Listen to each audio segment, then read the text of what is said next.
Ladies and gentlemen, from the very depths of hell, Venom!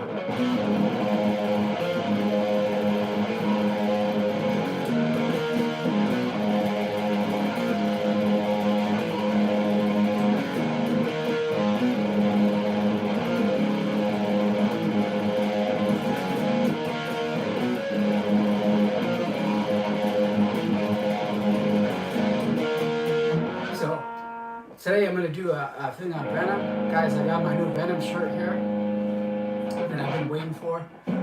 I actually got it, I think, 2 days after the last video I made. Anyway, that right there, proto thrash. I wouldn't even say proto thrash. That is thrash. So before we get started, I don't know if you can hear it, so you'll just have to turn it up. I'm sorry. So I'm about 4 feet away from the mic. If you can't hear me, you have to turn it up on your end because I'm just streaming this live because I got tired of recording it and then piecemealing it and then uploading it, and then it's just like, 5 gig file that takes like 3 hours to upload, and then I'm done with all that bullshit. So all I'm going to do is stream from now on, so which means that I have to, it's not going to be as loud because I can't fix the volume anyway. So that right there, and then you put that with the skanking, right? That's thrash right there. So all Metallica is and thrash is basically, it's just, let's just take the song black metal and make every song like black metal, and thrash is born, right? Thrash is really from 2 bands, I think, Venom and then Diamond Head. And then Venom also inspired death metal, but I think that'll be a different video because Venom was the first band to just go all evil, just to go kind of, it's that kind of down and dirty kind of riffing that maybe like Tony Iommi started, but then Venom took it to the next level where everything's just kind of chaotic. So basically that right there, I'm gonna go back to this again. Right, nobody did that before that. That is the fundamental unit of thrash. Like that right there. The riffs are based on that. You have to have that somewhere. All thrash riffs have that. Like that. Chicka, chicka, chicka, chicka, chicka. Right? So Venom started that. And then Diamond Head, they kind of took it to a more musical direction, and then they kind of put more interesting things to it, made it more sort of for the lack of a better word, musical, and then made it into a sort of that art form, right? Like if you listen to Am I Evil, it's like an art form, versus Venom is just kind of chaotic. So I think even Lars Ulrich said that Whiplash is basically, they want to write a song just like black metal. So it's that same pattern, right?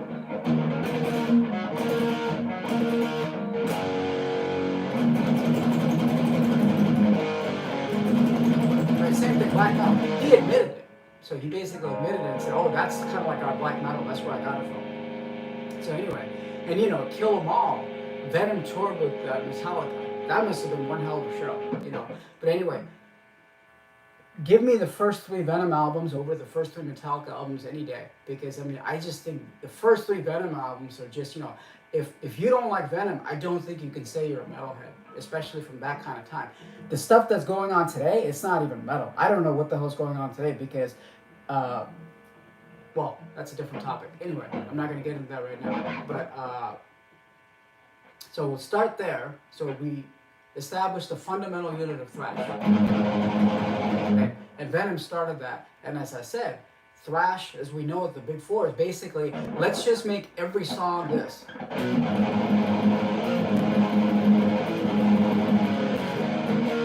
If every song was that fast, right, thrash is born, basically.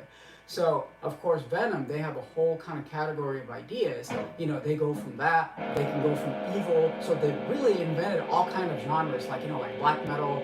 They've invented sort of that kind of, from where Sabbath left off, that kind of, this is one of my favorite songs. I can turn off this pedal for a second.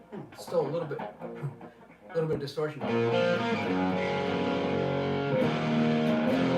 Very light, right? Badass song.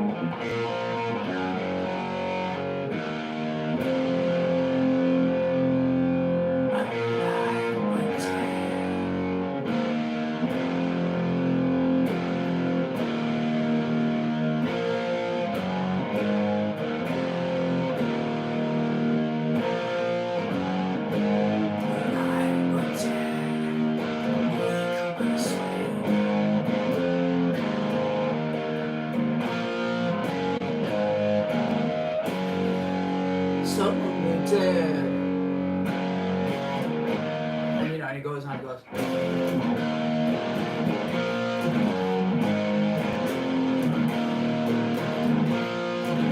How evil is that? And they played in C sharp. I'm on half step. Bury me down into this hole in the ground. And Chronos' voice, let's just take a minute to talk about Chronos' voice. How badass that voice is, that guttural, that throaty voice that even I hear like Kurt Cobain sing like that. Like I'm sure he's got to be influenced by Kurt, some kind of Chronos type of voice, because it sounds like he's ripping him off. Even Kurt Cobain is ripping off Chronos' voice, because that's how badass Chronos' voice is. That razor sharp, just Well,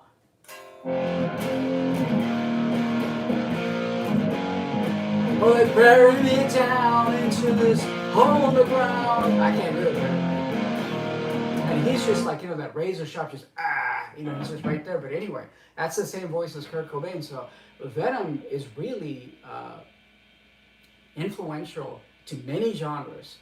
Thrash, death metal, black metal, grunge even, right? Some aspect of Venom has been sort of, bastardized and, taken, and goes, people, when you're doing something cool, right, people will always sort of steal from you. And, this is very true. Everything I do here, right, people take from me, even what I do, right? There's people that subscribe here that take ideas that I say, and then they have a bigger channel with a lot more subscribers, or even, sometimes like TV shows, they take what I say and then they go, oh wait, I'm gonna, riff on that, like what he just said right there. So unfortunately, wherever I say becomes instant cool in pop culture. So, which I already kind of knew, but anyway, but you know what I'm saying is that, so people take from you. If you're doing something cool, people will take from you. And usually when a band is very successful, it's not that they just came out of nowhere. It's that they're standing on the shoulders of giants, right? So if you look at the Beatles, I'll talk about the Beatles later again, but we seem to think that, oh wait, the Beatles, they just came out of nowhere, man. They're just like, it's like a 1 in a million band that just came out of nowhere in the 60s that just turned, changed everything. But that's actually false. They came from what's called the Merseybeat scene. If you look into the Merseybeat scene, there were actually like 300 bands, just like the Beatles. They were just the best out of the 300 because they probably took elements out of each one of these successful bands, and then they sort of made, the best possible thing they could. Somebody told me this notion of, basically any band that makes it is stealing from other people, the good aspects from other people. So when I started out playing bass, somebody told me this. I was playing bass in my garage. Somebody came in. I think they were fixing my car or something like that. My mom's friend. And then he said the same thing. He said, listen to different types of music and try to incorporate aspects of that, and then you have your own kind of unique thing, right? This is exactly what people have been doing for, ages. It's that, Metallica has borrowed a lot from, that's why Metallica is good, because they borrow from everybody. They borrow from Exodus, they borrow from Megadeth, they borrow from, Venom, they borrow from, Blitzkrieg, right? Different aspects, singing styles, this, the way the pick patterns, this. So they're like, of course they're good because they took, aspects from everybody else. So every successful band, even like Nirvana, it's the same sort of thing. So you'll have some sort of unsung band, and then some band will come along with the ways and means to say, I can do something with that. And, I have more appeal to take it to the next level, to take it mainstream. That's what happened. So basically, that's what I'm saying, is that Venom is very influential to where people basically ripped Venom off in many ways, and then they kind of imploded just because of the, the Venom story is very much like Spinal Tap. I always think, I've never seen the movie Spinal Tap, but when I think Spinal Tap, I always think Venom, right? It's kind of very similar. The three people, maybe it's even based on them, who knows, but I've seen like 1 or 2 clips from Spinal Tap. But it's that sort of that they imploded because they just couldn't get along. You know what I mean? Like, you've seen the stories, and you've, now they're like Venom Inc., and then they're like Venom, and then now it's like, can't you guys just get along and, give us some cool music? But anyway, but that's how influential the first 3 albums are, to where it's just like, and then also, what can we talk? I'm just kind of spewing stuff. I have no agenda. whatever that comes to mind. So, and then, the first overtly satanic band to just where like almost every single song is about Satan or it's about some kind of, biblical, mysticism or something like that, or, it's just that.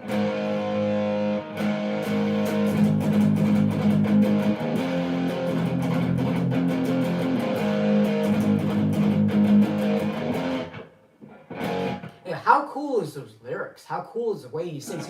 I have been to hell and back, kiss the town queen. I don't know all the lyrics, but and then it's just like it's just, geez, it's just so cool, right? Even though I think the criticism that Venom gets is that I think they rubbed a lot of people the wrong way for some reason because they're sort of.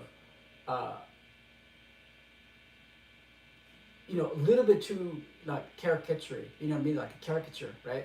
So it's like, even Lemmy, for some reason, Lemmy didn't like Venom. You know what I mean? Even in a couple of times, Lemmy has said stuff like, Venom fake it pretty good, and it's like, I don't know, dude, it doesn't sound like they're faking it.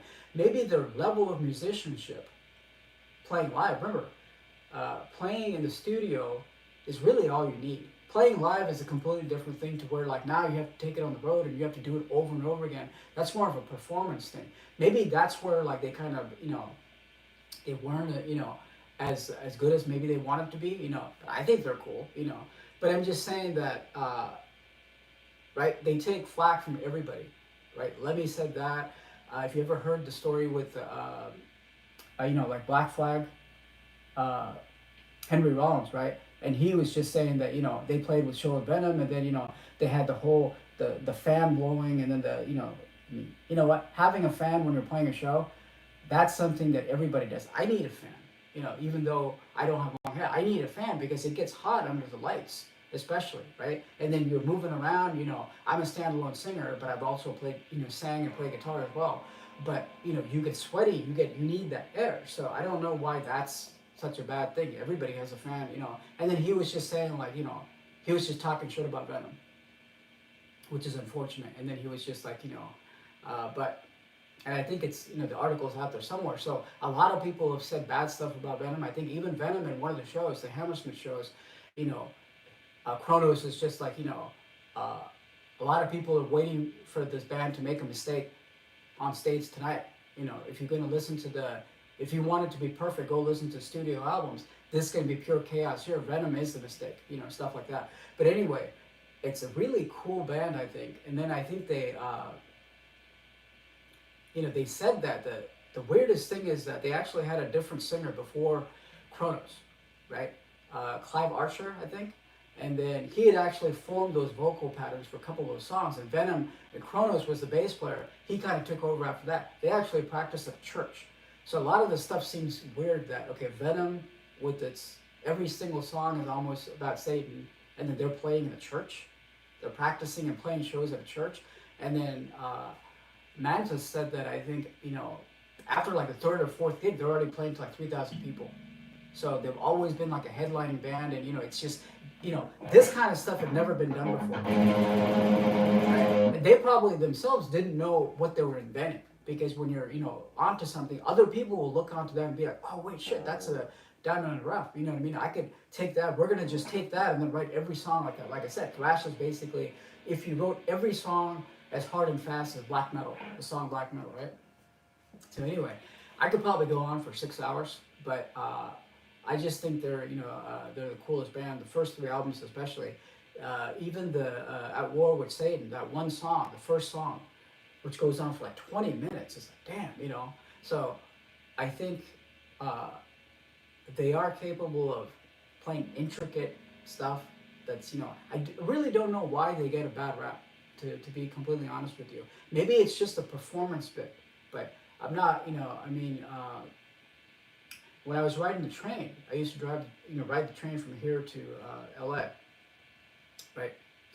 And one of the conductors, me and him, got talking because day after day, these people, right? And then, he was like a rocker, metalhead from the old days. And as soon as I said I like Venom, and he was just like, dude, bust out the hairspray, you know what I mean? And he was just like, making fun of it again. So I don't know why Venom gets that, bad rap.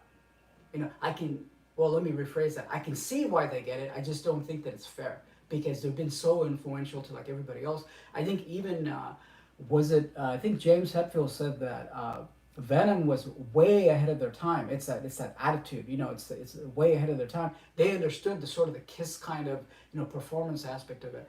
So basically, let's talk about the guitar tone. Just going through a Marshall and then an overdrive pedal, and then flying V. So surprisingly, Venom actually tunes to not half step but C sharp. Some of those songs are actually C sharp, if you can believe that. So C sharp through a flying V, it's kind of a unique sound because only Black Sabbath went to C sharp, right? So Venom actually has a lot of songs from E, and then they have a lot of songs in C sharp, so which is kind of crazy to me. So like Don't Burn the Witch, I love this song.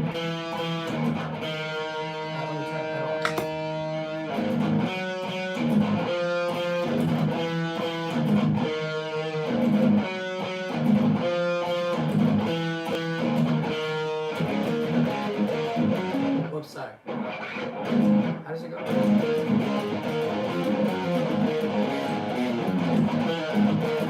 That's a very sophisticated riff. That's a sophisticated riff. Very much Thrash riff.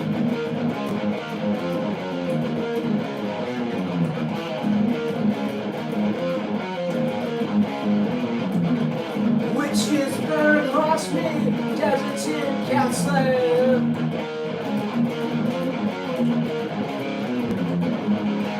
Then this part right here, right?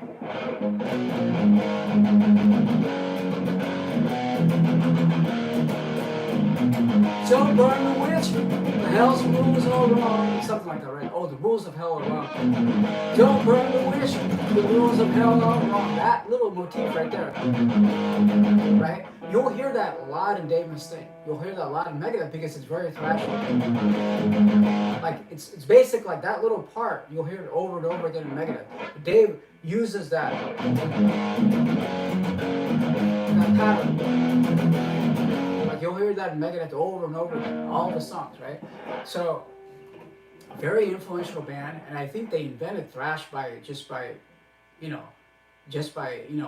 fucking around with it, and then they didn't even know probably what they invented. So, and then you put that together with Diamond Head, and then you have thrash, I think. So, tell me what you think. I don't think I know all the lyrics of the Venom songs because they're just like so evil and vile that it's just kind of like. And I hadn't really picked up this guitar in a long time, so sorry if I goof things up or mess things up. So, but this song right here.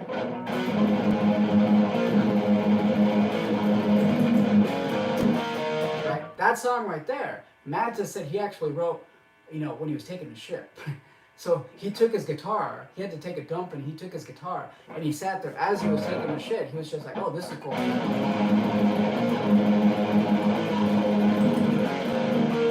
So he actually came up with that in the toilet, which is the most, covered song, which is the most, the prototype for thrash, the proto-metal song for thrash, the proto-thrash song. He came up with it while taking a shit. So, how's that? Anyway.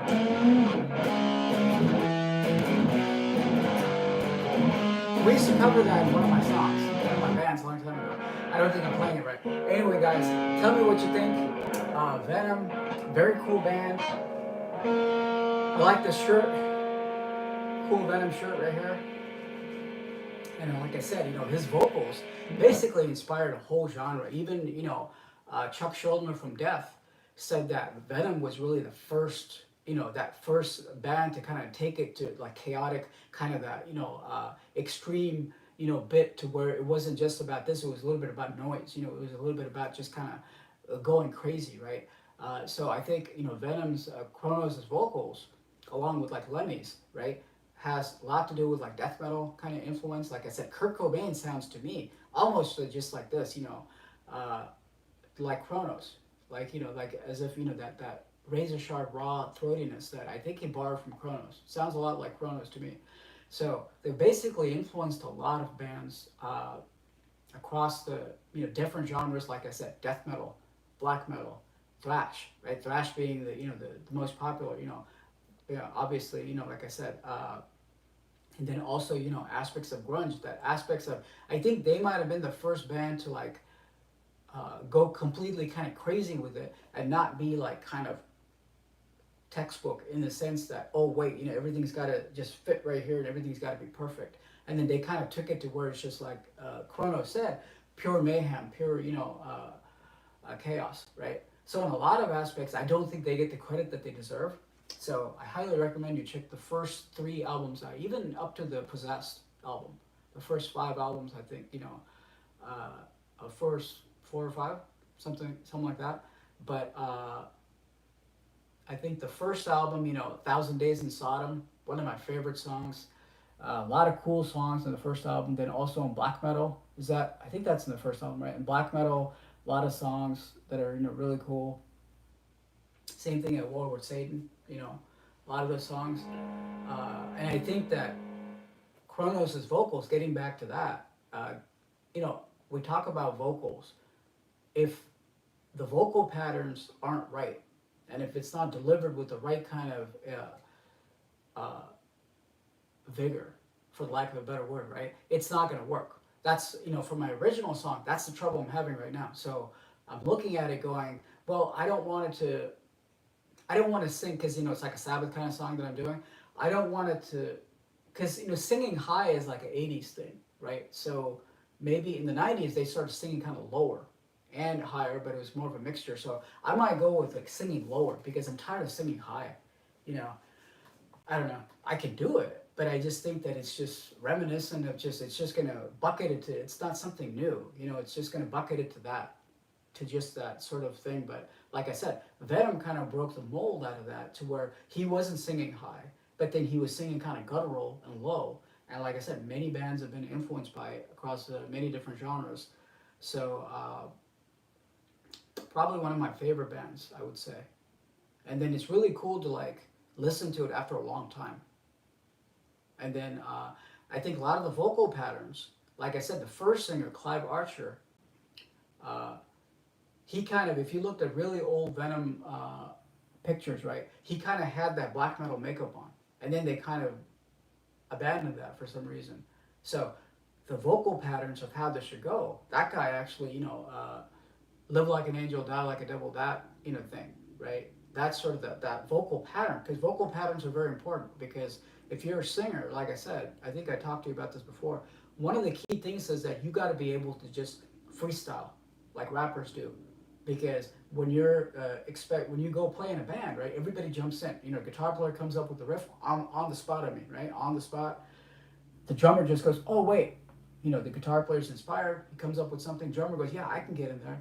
Bass player gets in there. Singer can't just sit there and do nothing. He has to go in there and jump in there, and he's got to just put something there. So the vocal patterns are very important. So I think the original singer, Clive, he may have invented a lot of this stuff, like this kind of vocal pattern for like thrash. So I might actually credit Clive with that by saying that, you know, maybe he kind of delineated how, if the beats are fast and it's like this, you know, maybe we should do this type of vocal pattern, because those type of vocal patterns didn't really exist before that. And then Chronos just basically, because I thought Chronos made it all up, but Chronos basically had 4 or 5 songs to go with, and he ran with it, which is really cool too. Anyway, guys, I'll talk to you later.